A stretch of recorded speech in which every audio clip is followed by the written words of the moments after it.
the meeting to order. Welcome everyone. Happy New Year to all of you. I want to thank everybody, including my colleagues, for making the Police District Council the 14th one of the very best. And I also want to extend, they asked not to be identified, but I'm going to identify him by position. Our staff member that's been diligently working to make certain keys are executed properly. So thank you, and it's great to see the good turnout. And I hope everyone's on their way to making 2024 a prosperous and productive new year. Moving forward, let's go ahead and we'll take roll call. Councilor Vargas. Present. And Councilor Orlikoff. Present. And I am Councilor Laurent. And we are all here, which gives us a quorum. So we'll go ahead and move on.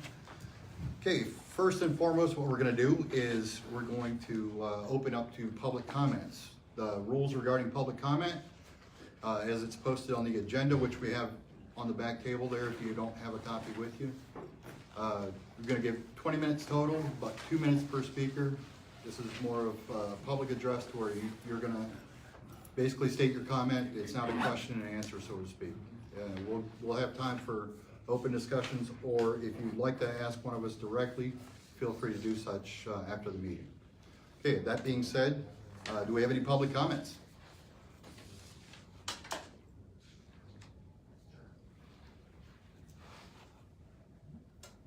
Public comments going once. Going twice. I guess I'll Please. go. Can I just take it from here? That's absolutely perfect. Okay. I'm Milan. I live in the neighborhood, and I work with the organization that passed the ordinance that got these counselors elected. Just 2 weeks ago, there was a vote on city council floor. I don't know if you all know about it, related to the police department seeking arbitration, which is a behind closed doors process for officers accused of serious misconduct, the most egregious things. And fortunately, we beat that. We beat that back, and city council opposed that. And so that process is going to stay within the public process of hearings and investigation around police officers committing egregious crimes. That will remain in the public eye. However, the day before, only because of a FOIA request, details of the police union contract leaked out, and they weren't supposed to leak out. It was just because someone had submitted a FOIA request. And I'll give you some details. Maybe our counselors might go through it later, but just some little excerpts for it. The police union contract added new protections for officers, including time limits on how long internal investigations can take place before potential discipline, new restrictions on when and where body-worn cameras can be active, and whether body-worn camera footage can be used in disciplinary proceedings. If you need the link, basically, long story short, we did beat back this arbitration process, but at the same time, the police union was able to push through a contract that was basically 1 step forward and 2 steps back. And if it wasn't for a FOIA request, we wouldn't have even known about it. The city council would have voted on a union contract that we didn't even see anything of, which is, that's an affront to the entire democratic process. And so I just want to, level set for this meeting. This council was established to fight for police accountability, and at every step of the way, when we've been trying to fight for more public input and more public say in policing, the police has only sidestepped and tried to find ways to get around things. And so I want everyone in this room to understand that there's nothing wrong with the democratic say in how police operates. That should be something that we want, because it's oftentimes a life or death implications. So that's all. Thank you. Thank you. Okay. Any other public comment?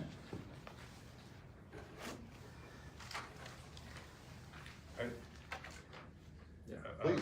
Neil Risdell, Desktop Workers of the World.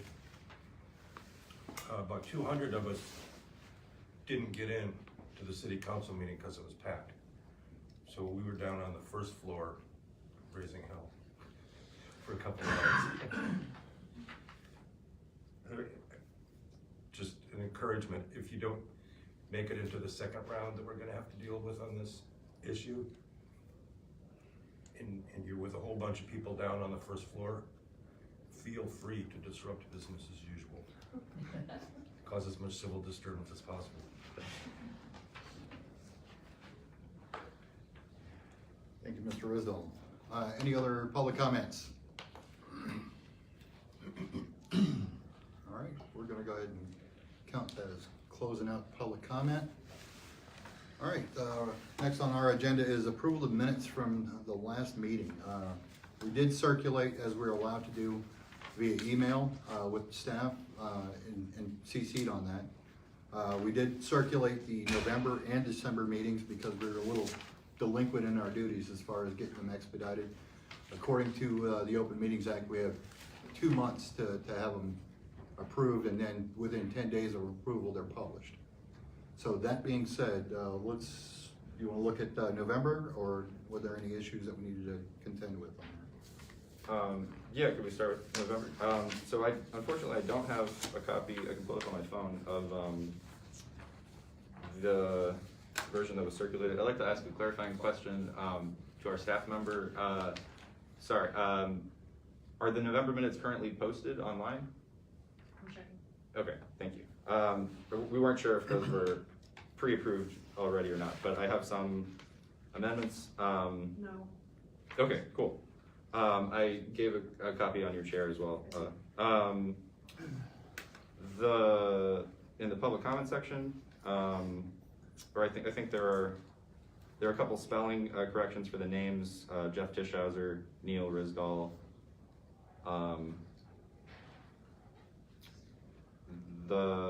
I added a little bit more clarification to the public comments.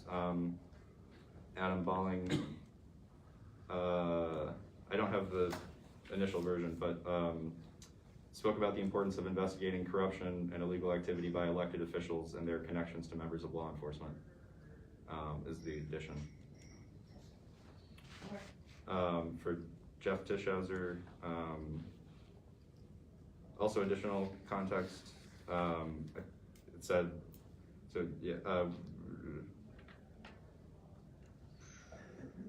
stress concerns that the policy on affiliation with extremist groups is a positive step, but should be amended so that no list is held in private by the Counterterrorism Bureau of CPD and is instead operated by public criteria or an outside agency like OIG or with public involvement of the Southern Poverty Law Center.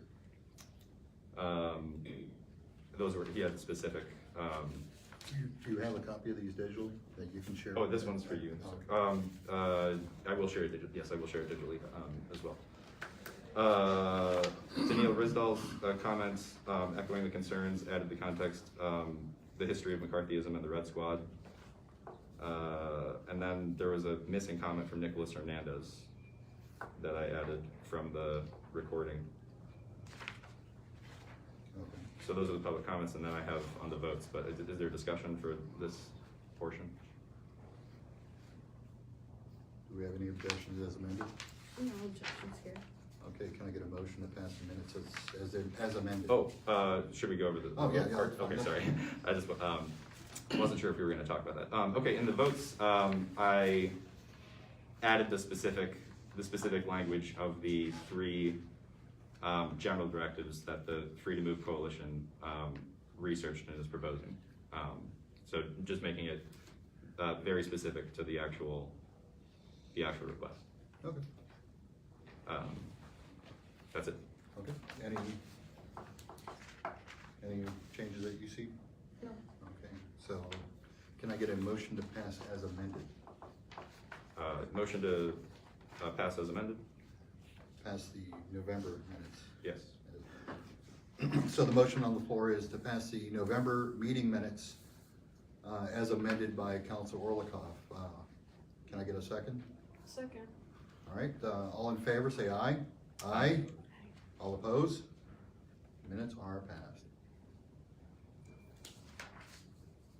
All right, do we want to move on to December minutes?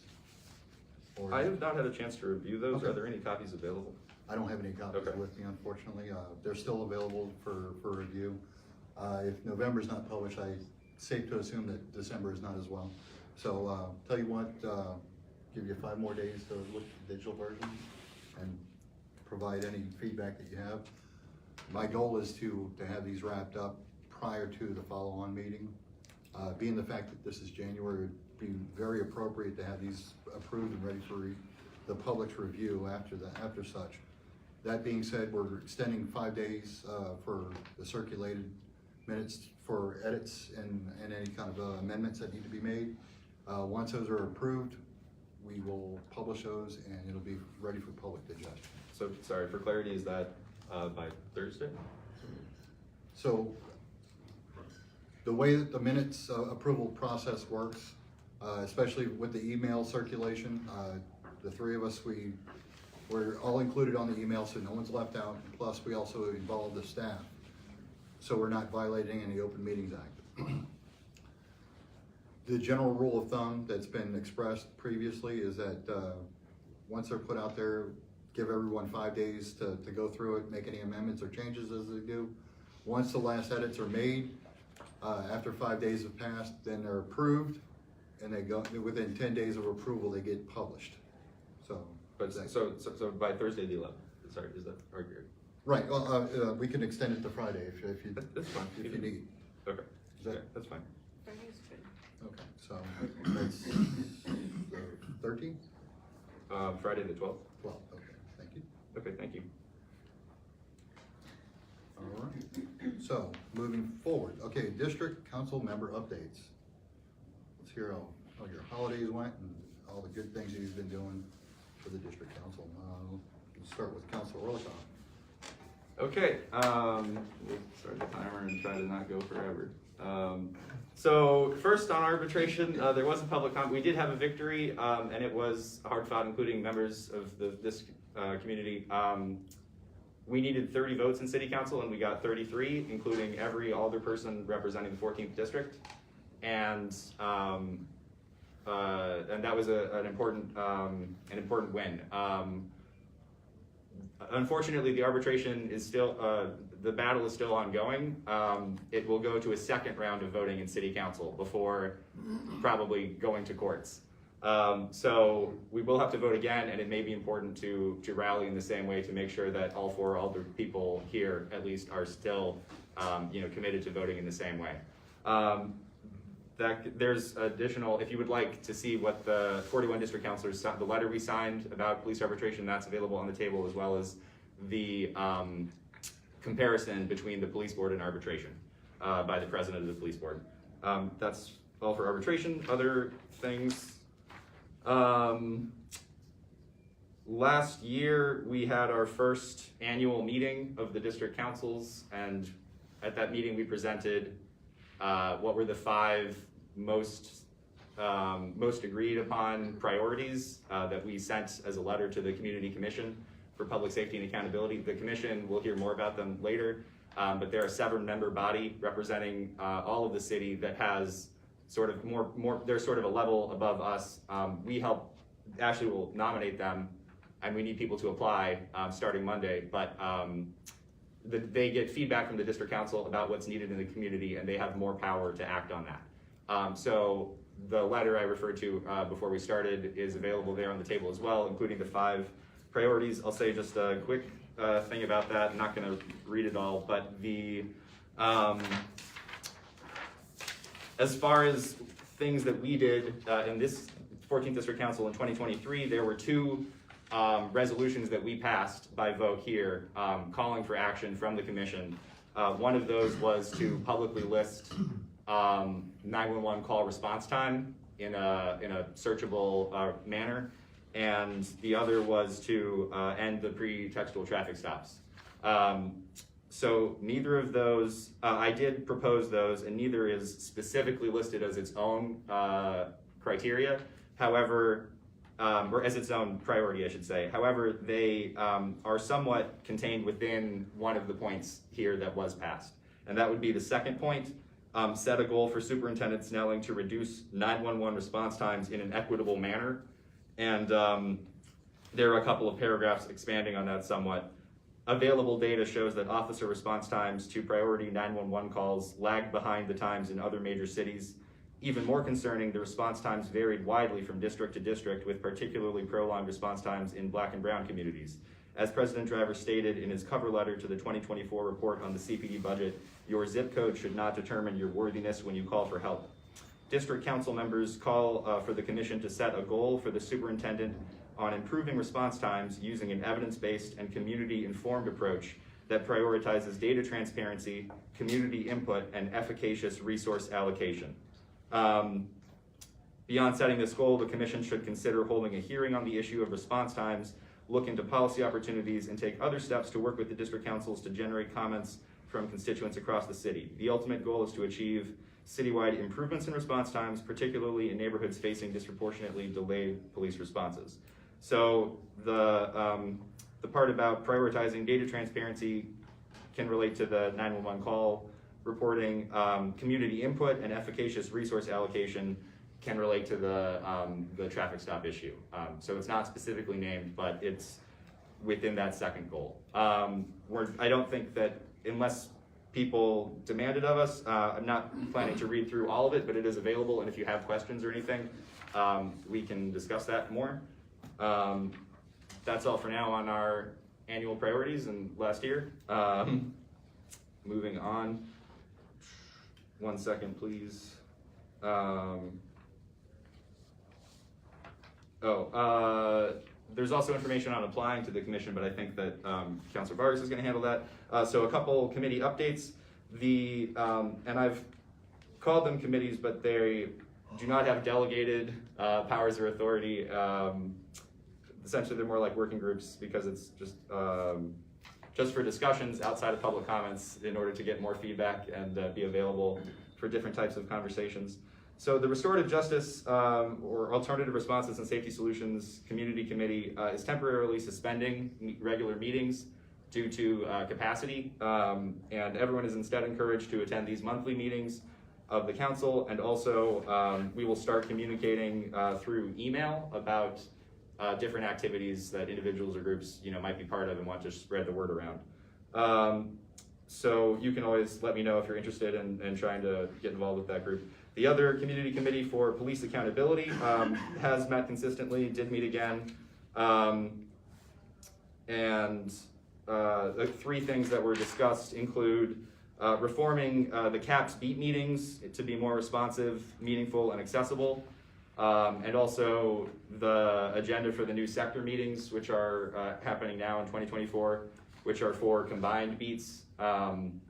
So Sally Heyman, who's here, is interested in making sure that those spaces are accessible, that they're responsive to the needs of the community. Second topic of concern is placing the burden of paying for police misconduct on officers themselves or on the police department. This is an issue that has been raised in public comments and has also been discussed in that space. So I emailed our department's counsel, the lawyer, as well as our policy director, asking for some advisement on the present layout, and if that was something we were trying to change, where could we go about doing that? My initial understanding is that there are different layers, but I believe the police contract is one area that helps define this, as well as potentially some city ordinances, and also nationally there's sort of a legal precedent called qualified immunity. So we probably so there are things to look into. So I may have more updates in the future. Lastly, on revising the bias association order and creating a police misconduct database, including what would be Brady List violations for false statements in court. That's also of continued concern. That's all for the committee updates. I don't have a future date yet for the next meeting. I will publish that to the people who've indicated interest, if not everyone. Next point, very quickly, the Mayor's Office of Community Safety had an event and released a public safety plan, which is supposed to be an ongoing thing that involves community input throughout the plan. There's a couple sheets on that over there. I'm not really an insider or representative of that, but I think people have asked previously about the mayor's plans in public safety, so want to make sure that everyone's aware. That might be it. I think that's it. I'm sorry. Yeah. That's it. Thank you. So, just to be clear, that's your council update and your committee update. Oh, yeah. Yeah. Okay. Thanks. Just- Sorry, I guess I combined that. Just to be clear, for when we get there. I don't want it to look like I'm. No, yeah, we got you. Thank overshadowing you. there. All right, Counselor Vargas, any updates? Why don't you go next? Okay, well, I pretty much said a lot of what I have to say. I'm looking forward to a fruitful 2024 and delivering all of our promises to you when you went to the ballot box and elected each of us. We've been navigating quite terse, I think is probably a good word to use, quite a terse navigation pool as far as the language being used in public disseminated information, so that's something I'm working on. I'll get to my committee updates in just a little bit, but that's pretty much a lot of what I have to talk about, so. Councilor Vargas. Sure. So my updates is I've been going to meetings frequently regarding the application that's opening up on January 8th, which is applying for the commission. We have a sheet that looks like this.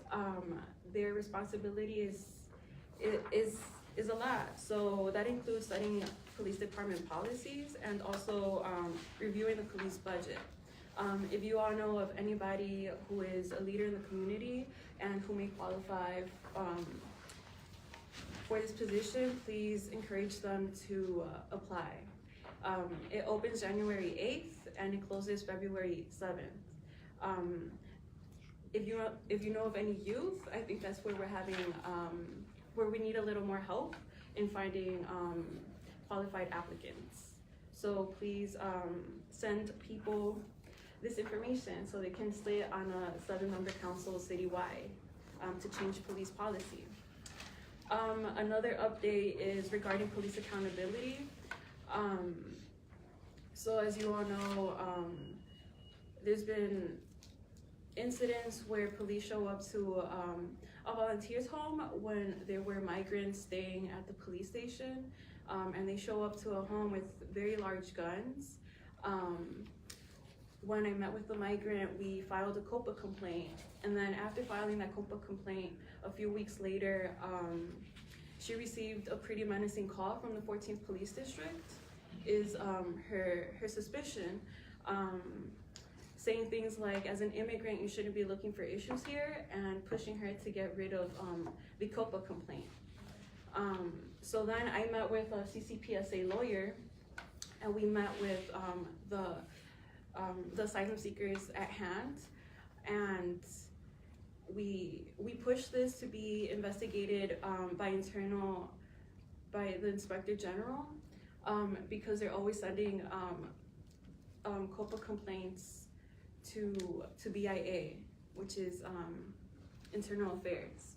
So we did see it as kind of a conflict of interest. We are pushing it to be investigated by the Inspector General. So far, there's been no updates on that. A few months prior to that incident, there was a desk sergeant who was saying pretty xenophobic things to volunteers. I organized many volunteers, about 8. We all went to COPA and we gave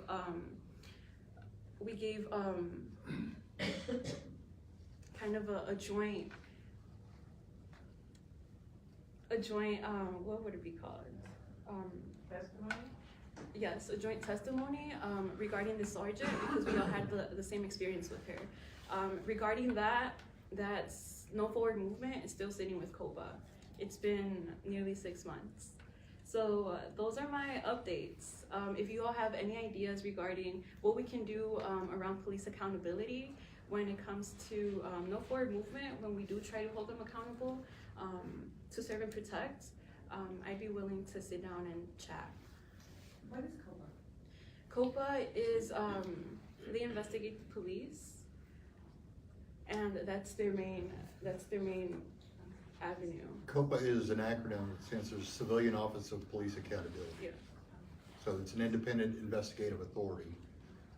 So, When COPA can't investigate and the issue is too broad, they send it over to BIA, which is Internal Affairs. And that's just CPD investigating CPD. And I feel like there may be a big conflict of interest there. And I would love to sit down and chat with people regarding their feelings around this, so we can better organize and hold police accountable, and find justice for people. I have a question.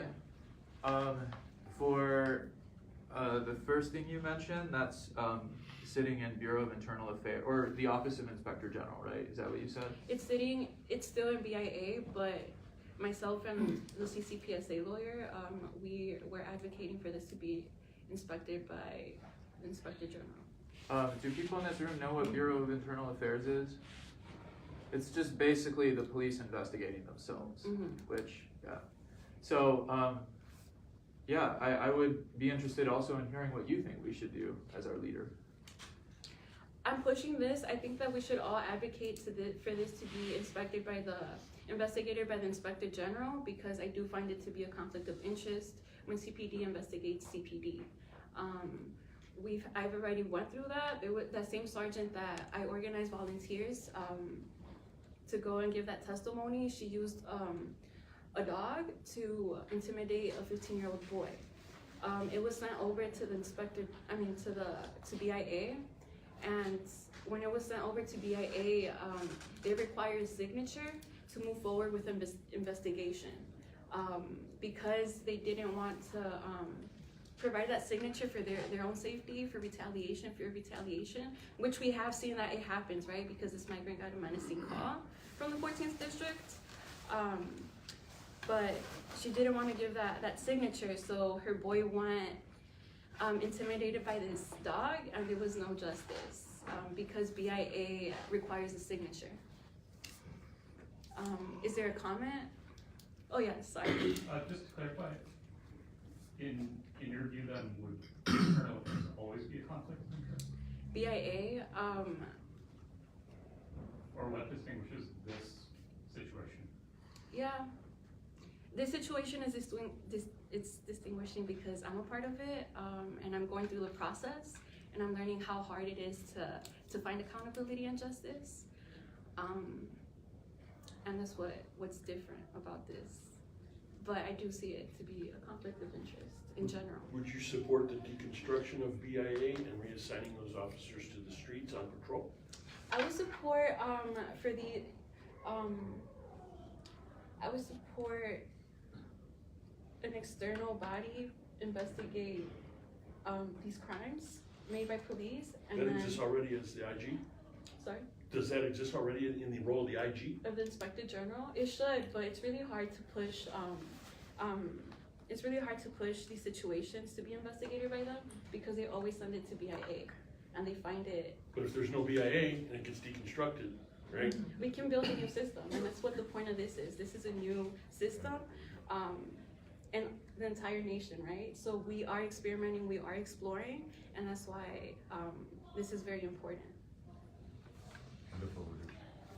Mr. Burke. I just want to offer some information that if you go to chicagocopa.org, they have an explanation with a list of what COPA is responsible for and what Internal Affairs is responsible for.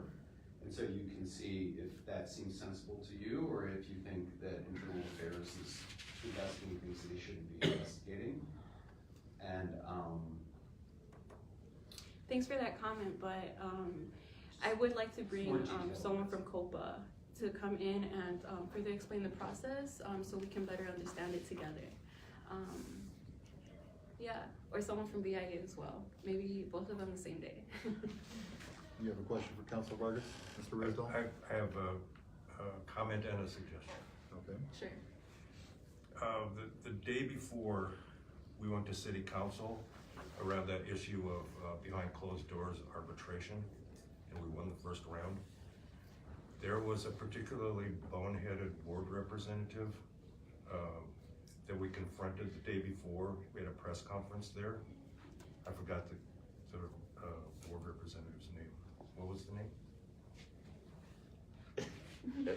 But, What was the name of the? he voted the way we wanted, so I'm not. Oh, okay. But anyway, that put pressure on that person to vote the right way. And maybe you could have a press conference around some of those issues. Maybe that would be a way to I put think that's a pressure on great them. idea, yeah. It's always good to organize and put pressure on our people who are here to serve and protect us, right? Organizing is always a great idea. Thank you for that. I know this is not my time. Could I very quickly offer 2 points of clarification or information in reference to the Office of Inspector General, and also what Mr. Burke said. Yes, I'm sure that is a good resource. Also, if you're interested in sort of the official deep dive for the disciplinary process, that's housed on igchicago.org, and they have a flow chart with the in-depth every single possibility in the current system. So the final word is there if you do want to see that on igchicago.org. And my broad understanding, currently the IG handles corruption of government officials, and they can electively take on different cases. So cases can be made to them, but right, in the current system, COPA receives complaints, they handle a number of those complaints, they pass off a number of those to BIA, and OIG is sort of an elective body that has to choose to step in, currently. That's it. Also, I forgot one thing in my update, if I could do that before the committee. Right, Let me make certain Council Vargas is completed. right, of course. I think that's all for my updates. Please pay attention to this and send people either my way or just send them the application itself. It opens Monday to February 7th. Yeah. Is there a description of qualifications for applying for this? Yes. Okay. And just before I turn it back over to Councilor Orlikoff, the youth leaders that Councilor Vargas was talking about, I don't know who was at the last meeting that we had in this location. We had a virtual visit from Commissioner Troncoso. He's one of the two youth leaders currently on the commission. And to kind of close the loop on the entire item here, Councilor Vargas and her team of nomination committee, which is comprised of all 22 districts, they're looking to find adequate replacements for the sitting commission. So that's what we're talking about here. Is that accurate? Sure. Additional questions? Yes. More of a statement, in a matter of transparency that we're all talking about, you just had a comment that sort of goes away from transparency, that you didn't want to bring up the alderman's name. So, Should I say it? Alderman Wagasback, he said he was considering the issue for a long time, but it was days before the vote, so we were demanding a commitment. But he voted the same way all the aldermen did, and we hope that he'll vote again next time it comes around. thank you for the clarity. Thank you. I'll turn it back over to Councilor Orlikoff for his additional. Sorry for ruining our timing here. This will be very brief, but I have a petition. So we've talked a lot about the pretextual traffic stops here before. Basically, pretextual, what that means is they'll stop for a minor code violation with an intent to search for things that they don't have suspicion of. So they've started a paper petition, and this is like official with the circulator. So I'm the circulator for the petition that's up there. This is not, to my knowledge, this is not written for a specific city ordinance. This is not a city resolution. However, they're going the route of having official paper petitions. So if you are interested in adding your name for community support for ending the pretextual stops, please go ahead and sign that or speak with me. Also, you can give testimony if you have experiences around that as well. Thank you. That was the addition. Thank you.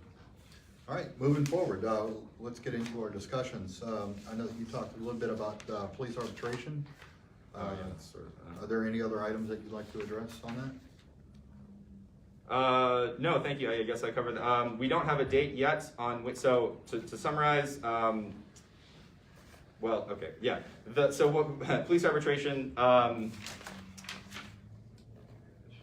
what it means for us is basically an elimination of the police board.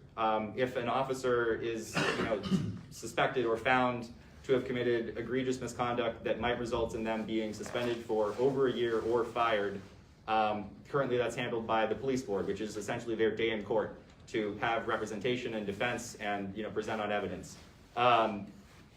the decision from the arbitrator in collective bargaining would allow officers to have those cases where the superintendent and the city want to fire the officer instead to be heard by private arbitrators in private hearings, which are not public and are much less accountable. So that's it in a nutshell. We voted it down once, and it's coming back to city council, but it has not been scheduled yet, so I can't tell you when it will happen. It will first go again to the workforce committee, I believe, and then to full city council, either workforce or it might be police and fire.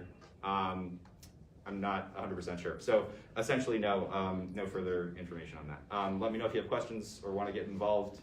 There's also information on the table on what district councilors have said about that. And Councilor Vargas, any items on police arbitration you'd like to share? I stand against it, and that's my stance on police arbitration. I think that they're organizing to go behind doors because of this new police accountability body. They are saying that we stand stronger together, and holding them accountable for the many crimes they have done is frightening to them, and that's why they're pushing for this arbitration. Just regarding the arbitration though, the way I understand it though, isn't it that the Illinois state law is going to have to be changed because there's a workers' rights amendment that anybody who's a state, municipal, or county employee is eligible for arbitration if their employment is up for review. So the way I understand it is that the Illinois state law would have to be a carve out In the Illinois Code of Civil Procedure. Yes. So that COPA would get precedent over the arbitration process. So, Or police Sorry. board, you mean? for the police board, yeah. So I just want to clarify. So what's going to happen is that the Illinois state law is going to have to be revised. So Right, and notwithstanding, basically removing arbitration would make the FOP 7 Lodge, the Fraternal Order of Police here in Chicago, it would make them the only union body in the state that's not eligible for arbitration. So just for and visibility. there are carve outs for some unions within Illinois state laws. So there is some precedent to it, but to your point, yes, it would be that. Right, just for Yeah. clarity and visibility there. Marla and Olan have had a comment. Okay, we'll go with- I just wanted to really make a statement of appreciation for the district counselors and others connected to our police accountability efforts who stood up for this issue and helped be one more part of bringing the vote that we were able to get. I see this as incredibly critical for the progress that we've made over the last few years. It took years to pass ECPS, which, as people know, is how we have district counselors representing us now, and the community commission. And your point is well taken. Also very pro-labor. I just think that with the egregious transgressions that a number of police officers have carried out over the years, that this does warrant a change, and it's all part of a process to make a longer systemic change that we need in our city. So thank you. Yeah, I want to second what Marla's saying. I want to push back on the idea that just because the FOP is a union, that we should create a carve out, because there aren't other unions in the city that try to protect their union members when they kill someone or commit a crime. And so I would just say that this carve out is absolutely necessary. And there are precedents for such carve-outs. It's just that that's going to have to be the legal process for it to follow. Yeah, Neil, you have your hand up? Thanks. Yeah, as far as public support goes, the rank and file members of all labor unions in the country, as far as I know, are unanimous in their view that a labor union for prison guards or police officers is just ludicrous. It's upside down and backwards. It makes no sense. I don't believe that these groups should be allowed to organize labor unions. It's an insult to organized labor, period. I will say it's different than, What's funny? You have a right I don't to know, do it's that. just funny hearing, Well, I just- I don't know, I just like hearing, like cops should have their own union thing was kind of funny. Well, I just would appreciate if you don't laugh at people in the I mean, I would appreciate if you don't laugh at people in the community. It was And their sorry, it comments. was uncontrollable. Oh. It was it's what happened. Yeah. I I'm gonna didn't- call it not back to okay. order. You didn't offend me. Okay. Yeah, he's got But this. I just still he's- think he's it's got not a- okay. He's got a Call it to order. Please, Um, Council Vargas. Yeah, let's all respect each other and our ideas. But I will say this is different than any other union because they do serve and protect everybody in Chicago, not a specific group of laborers. This is our tax-paying dollars that go to essentially protect people who commit crimes against people who pay their salaries, and it's not okay. It's for the public. And we should be a part of this process because it is public money. I have a couple responses. Okay. Changing the state law certainly could be a solution. I think that it certainly, at least could be argued, in my mind, there's certainly legal reasons not to do away with any public transparency for police accountability. So specifically, Chicago is operating under a federal consent decree. So federal law trumps state law. It's true that state law trumps city law, so our ordinance can't change the state law, but the consent decree governs the Chicago Police Department currently. They're under 10% compliance with that. So they're under federal mandate and they have no local jurisdiction beyond that. Additionally, the Constitution, a lot of the claims brought in the consent decree relate directly to the Constitution, the highest law in the entire land, specifically related to the Bill of Rights, things like the Fourth Amendment, as well as Civil Rights Act 1964 as well in the titles. So all of those things trump any state law of Illinois. So those are all legal bases for fighting this and winning on the current present grounds. Additionally, there is no precedent, for not having a police board equivalent body of any major police force of any major U.S. city. I think 12 or 17 municipality examples were given by the arbitrator. Those are all extremely minor townships. There are a number of carve-outs for a lot of state laws specific to Chicago, and that's also present everywhere else in New York and Los Angeles, etc. Finally, law enforcement, as was said by Councilor Vargas and others, is a unique position. It's not just a job. The fact that they're part of the legal and law enforcement, apparatus means that their ability to perform that function legally under public scrutiny is necessary for us to actually have laws that have meaning. If the laws, aren't enforced the way that they're passed and understood by the community, but they're operated by how people who don't live in the city choose to enforce them in private arbitration, that's an affront to our legislature, that's an affront to our very democracy. So the governing principles behind a lot of our laws are preserving public safety and the sanctity of our governance and democracy. So all of those, trump a state law that's missing, a present carve-out. That's it. Thank you. All right, that being said, can we consider the discussion on arbitration closed? Yes, sir. All right, Council Orlikoff already took care of his committee updates. Yes. Any committee updates from Councilor Vargas? No. Okay. I'm gonna yield my time to Mr. Adam Burke, who leads our, I know we're kind of working on the name here. I'll let you go ahead and take it from there for committee update. Thank you, Councilor. So Councilor Laurent is referring to the Community Committee for Public Safety and Policing Initiatives, which is the name that we chose to be parallel with the two previously formed committees.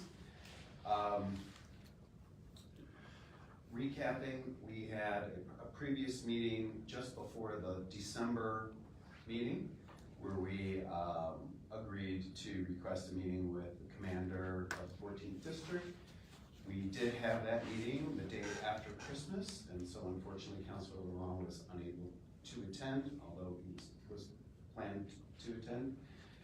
So Councilor Laurent did pre-approve the document that I used to guide the discussion with the commander.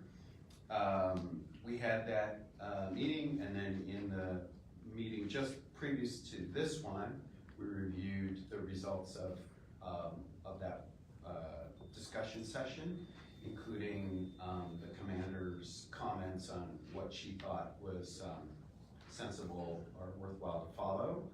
I do have a digital copy of that presentation, which is with Councilor Laurent. So I would ask if there are any objections to distributing that digitally to the mailing list of the committee. In addition, at the meeting that we just had, I mentioned a few issues where legal counsel, the CCPSA, is working out more detail about the operation of committees that are enabled under the statute, the CCPSA statute. And there are things like the use of the city logo, which they now recommend against. So I've already changed the logo, not to anything final, but just to make sure that I was responding to a conversation that happened June 10 and 11 last night.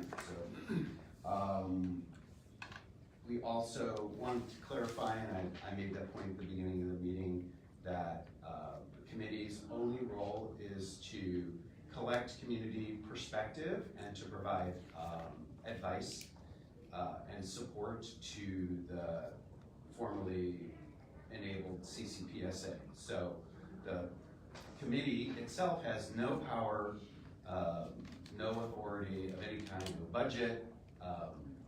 Its only role is to assist the council.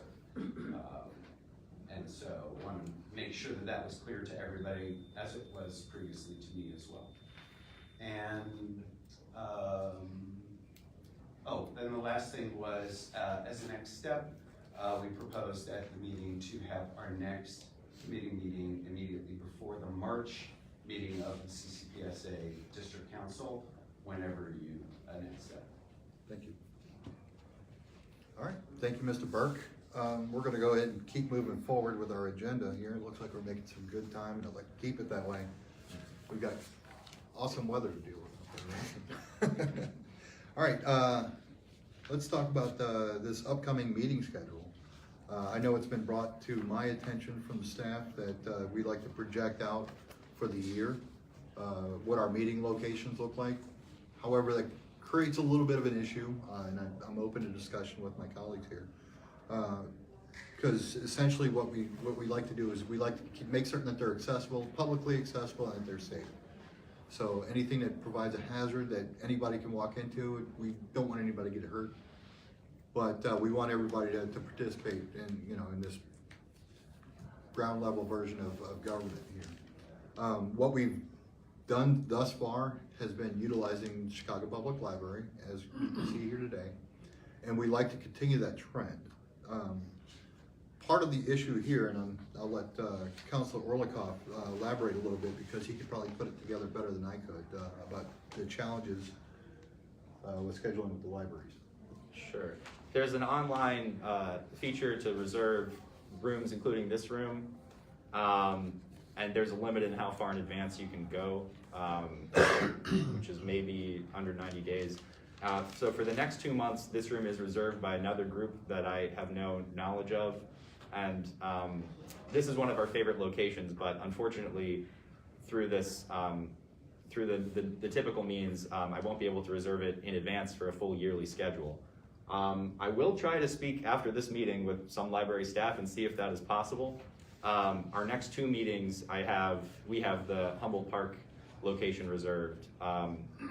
The government meeting room there is not available for public reservation, so that's always reserved privately through the library branch manager. So yeah, I had wanted to formalize our approach to finding meeting locations, but the problem of not being able to necessarily guarantee our first choice presents a little bit of an issue for that. So, I'm not exactly sure how to continue. Like, one option is to meet here every time or as often as possible, because this is our preference. The other considerations are moving around the ward more. There's 3 libraries. There's the Wicker Park Library, which honestly is not our favorite because the meeting room is on the second floor, and we've had less engagement when we go there. This is generally the best. The Humboldt Park is also a good option. So the question is if we should be rotating evenly or, you know, give preference to the better spaces. And there's no objections. I'm gonna kind of open this up to a little bit more of a public interaction aspect. If it's just the three of us, we'll get a lot of things done very quickly, but that kind of removes the visibility of you. I'm under the opinion that these rooms look much better with people in them, so we want to cater to the public as well. So far, how have we been doing as far as meeting accessibility and timing and everything like that? So I'd like to hear from anyone that has any opinion they'd like to share. Yes, Mr. Risdell. Well, for instance, if, like the present to the future, if there's somebody in a wheelchair that really has an interest in being in this room, for example, they should be able to get to the meeting. Absolutely. Wicker Park does have an elevator, FYI. Right. Yeah, and that's part of the safe and accessible aspect of things that I kind of lean to. But thank you for your input there. Anyone else want to share any? Personally, I would say even though this is my home library, I think it's probably good to circulate through the libraries, mainly so other people can voice their opinion from their own home library or whatever. I would say that just getting the information out that you're meeting might facilitate more people showing up. So if you're at Wicker Park or Humboldt, make it very known. I don't know how you do that at the library or the community. Make it very known in advance. You will be at Wicker Park, and then maybe the crowd will come later. But like I said, even though this is the most convenient, I think it's actually a good idea to rotate to give the other neighbors a chance to get their convenient. Couldn't agree more. Thank you for your comments. Hi, is the Bucktown Library a possibility as well? That's the library that that's Council the one. Orlikoff was talking about. That's on the second floor. And not to take anything away, I think it's a magnificent place. But like he said, I think the engagement level, it kind of dwindles a little bit when people realize, oh, I gotta go through this other challenging thing going upstairs. And it's dimly lit in there too, so it not the best, not the most suitable location, I should say. But they use it to vote. It's a voting place too. Right. So people do show up there. Right, but It's just living in that part of the neighborhood, there's a lot of people over there who don't know about this. right. And that's where you're saying, okay, we're staying on the west side, the east side needs to know about this. Well, right, and to add to that, the Wicker Park Bucktown Library has also been doing a lot of renovations to the structure surrounding the building, the sidewalks and curbs. So it's, That is repaired now. as Mr. Risdall had pointed out, accessibility for ADA, you know, that's one of the things that I kind of frown upon as well. So, I mean, and it's very good, valid comments and good points. So that was the question, and then my comment is, I think you all have done a really great job of being consistent. I love that you pick one day of the week. It's usually the first Saturday of the month. It helps me establish a discipline and prioritize these meetings, so thanks. I appreciate it. Thank you, I appreciate that. But yeah, I do think getting the location out as soon as you know it is really important, because for a while on the citywide CCPSA, it had the wrong location. Right. For a couple of months, so we need to make sure. That it's edited accordingly. Yeah, that wherever we are meeting, and I do like any of the public libraries are good for me. Right, well, to that point, I don't mean to cut you off, Ms. Hammond. The way the boundaries we kind of have to adhere to, they want us to sit there and put out our meeting for the year. So for all of 2024, they're expecting, like tomorrow or Monday rather, for us to sit there and commit to a location for the year of 2024. The challenges that Council Orlikoff had kind of clearly spoke about, the 90-day window that we're available kind of creates a little bit of a pivot point for us. Previously, in we do have a default location available, and that's what you were probably referring to, where sending Somewhere people, on Kedzie. right, on the VFW hall on Kedzie. That's a default location. And that's a little, I don't see it to be self-serving, it's just that I have 24/7 access to that location because of my membership with the VFW. And so it's like, worst case scenario, that's, you know, nothing else is available, we'll have that available to us. But if That you- was the thinking there. But if you go up, if you're confused which library it's gonna meet in, I Right. went on to that website and said Kenzie. Right. Which is none of the libraries, so I think we need to, I mean, it may be a good default situation, but we need to make sure that we're consistent about where we're putting those locations. I couldn't agree more. Yeah, ideally, we could sit here and talk with every branch manager of the public library and have it set up. Yeah. Unfortunately, that's something that we don't have a grip on, but, you know, and I agree with you completely, though. I'm not, Is it possible to change the location on, you know? that's a great question. I wish, Like- I wish I could go in there and press a button today and say, no, we're gonna be at Humboldt Park next, you know. Let's ask Anna, is that possible? It's possible to change the locations. The 2024 schedule for the OMA purposes lists the whole year, sometimes with placeholder locations. It's a PDF that says, please click here for the most updated information.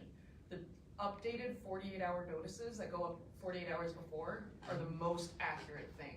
Right. So in 2024, the state law says an elected body has to put forward dates all the way up until October, November, and December.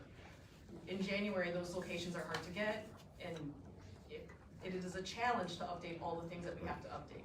The PDF literally says, please check here before you, like, for the most updated information. The PDF is the hardest thing for us to change, but there is the notice and agenda on their individual 14-page, and then there's a monthly public calendar that also gets updated. I will try to see if we can reserve library spaces into the future, in which case we would have a more accurate annual calendar. Would be great. Right.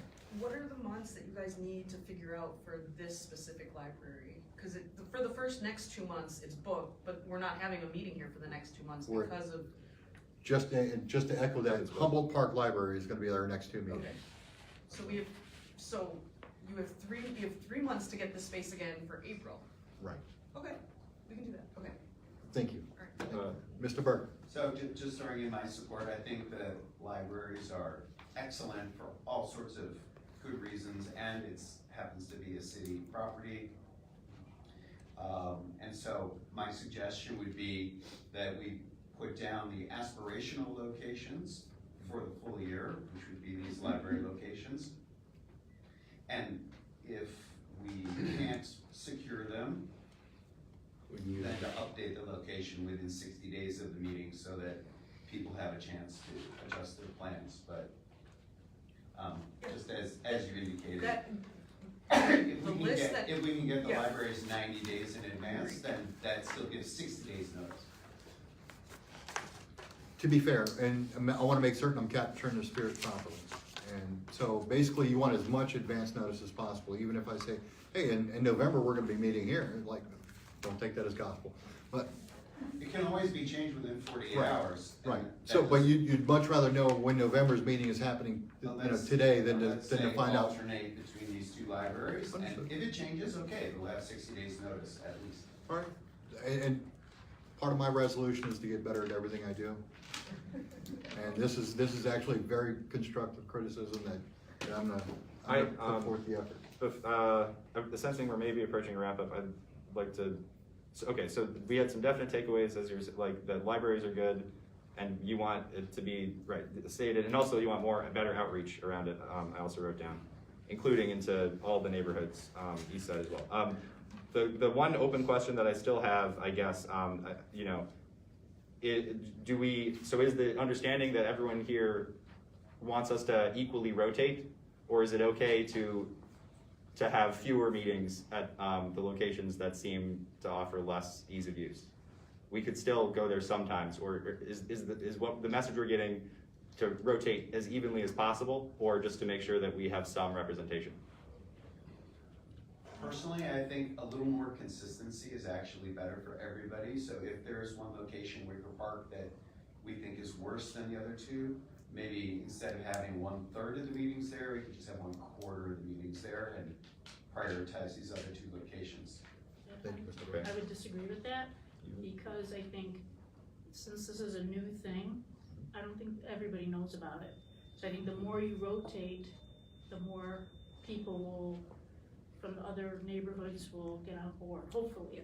Or at least for the next year, at least try, and then maybe the next year, if that's not happening, you reassess for whatever it is. I second this because when we do have it at Wicker Park, we get people who don't usually come to the Logan Square Humboldt Park one. And they show up to the Wicker Park one, or the vice versa with the Humboldt Park Library. Rotating the entire district is important. Right, and I'll agree to all points. I think we need to be consistent, we need to be proactive in scheduling to make certain that we're putting out the information that's needed and if people want to participate in this. So it's kind of a happy medium between the two comments there, and of course I agree with Councilor Vargas. I want to see as many constituents as possible at these meetings. There was another. I agree, rotation is where it is. And can I just add to what you're Certainly, saying? The certainly. consistency of the first Saturday of the month at a library in your area is, I think, consistent enough for people to know to check. You know, if we have 3 libraries, we're not talking 30, we're talking 3, or if there's more added. Yeah, before a year. So given all of this, then putting it together, what that means is that I will see if Bucktown Wicker Park is available for March. February will be in Humboldt Park, and then ideally that would be the rotating schedule where April is back at Logan. I will need to talk to administrators if it's possible to schedule in the future in advance. Just one more thing. Can I Yes, say? ma'am. I know that you were talking about the access with the 88 streets, and they Black were undergoing construction. Logan Square just months ago was undergoing that construction. I believe that the libraries, the properties in front were all undergoing construction at some point or something like that. So, they did have access still into the library. So even if there's construction, I believe that there would be a way for even people in wheelchairs or disabilities to be able to access the library Right, still. it created a challenge is primarily what I didn't say they weren't allowing. I just wanted to let you know that Right. Logan, I think, already went through their construction out front, unless it happens again. All right, so with that in mind, the important takeaway here is we're gonna maintain first Saturday of every month for these meetings, and we're gonna rotate around the district. The next one is scheduled to be at Humboldt Park until further notice from Council Orlikoff, who's looking into securing. That one's confirmed. That will definitely be February. No, Humboldt Park. but March is what we're Oh, doing. yeah, we have. I'll have to see if Wicker's Right. available for March. We're awaiting further instruction from Councilor Vargas. Sorry, I misheard you before. All right, so let's close that out. The CCPSA Commission application call. I think we kind of covered that earlier with Councilor Vargas's updates, unless you have anything further you'd like to add. No. Councilor Orlikoff, anything on that? Share it. Besides the physical papers, there are online versions. If you need us to send you, let us know. But please share it with friends, family, colleagues. Thanks. I will say something though. I did find interest in talking to folks before this started, as bringing in the commander as a special guest to a committee, and I wonder how council feels about that. And not only will she be a special guest, but together, maybe next meeting, we can come up with the questions we'd like to ask her as a unit. To get everything we want out of her visit. Because as Adam showed, she is busy and she doesn't work Saturdays. So it'd be important for us to advertise that she's coming so we can get questions answered that we want answered. Yeah?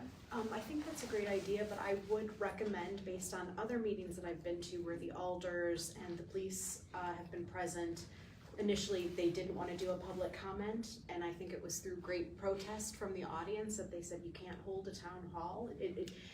The messaging is off if you call it a town hall and you don't let people ask questions, just like with the arbitration and not letting people in. I think if we're gonna do that, I think pre-submitting questions in advance is a great idea, but I think there also should be a period of time carved out within that meeting that people can just ask impromptu questions. Well, right, That's my opinion. And it's it's baked into our agenda. The 20 where- minute. Where we have the 20 minute, and Okay. if, as the chair and, you know, upon approval from my colleagues, we can extend that a little bit, or we can even shrink it if need be.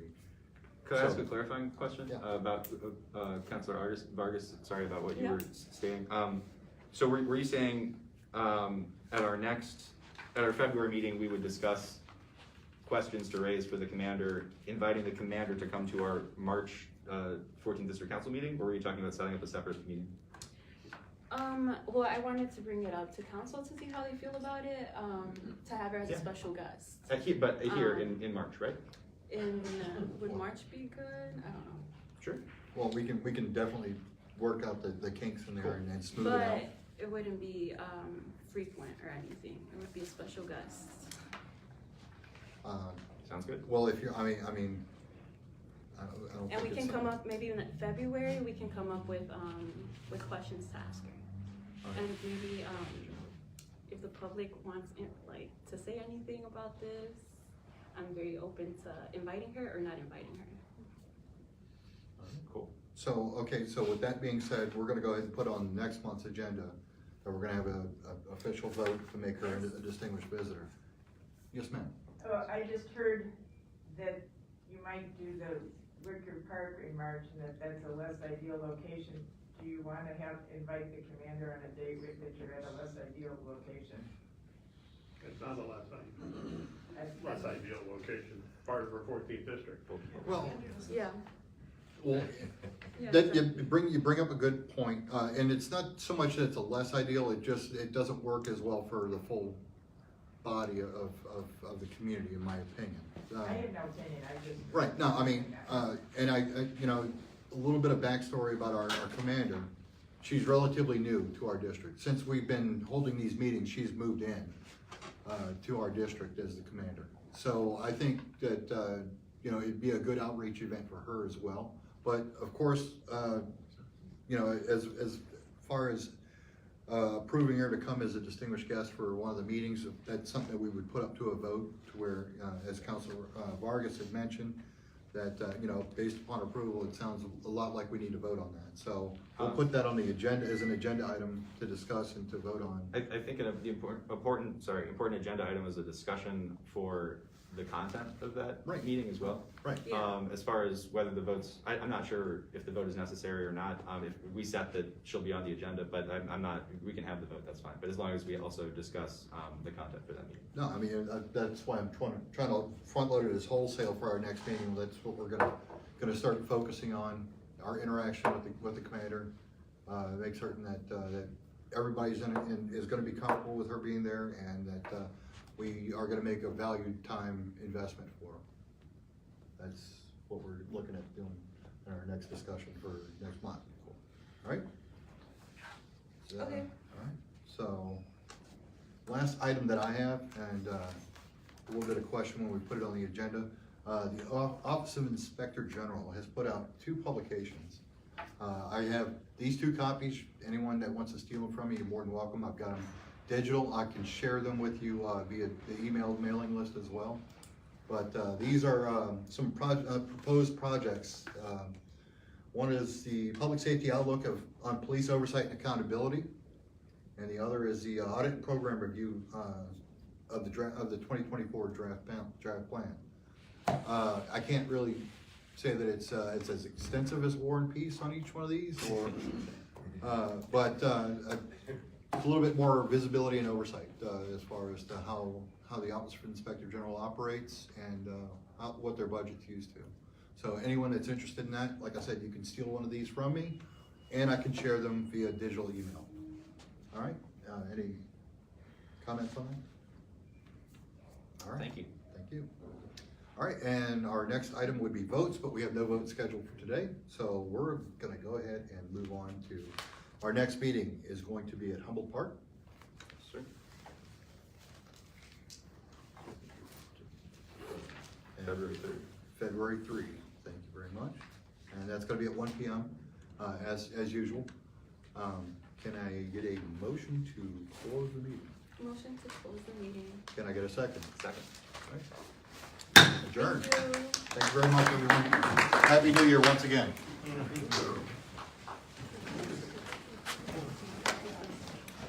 you have the,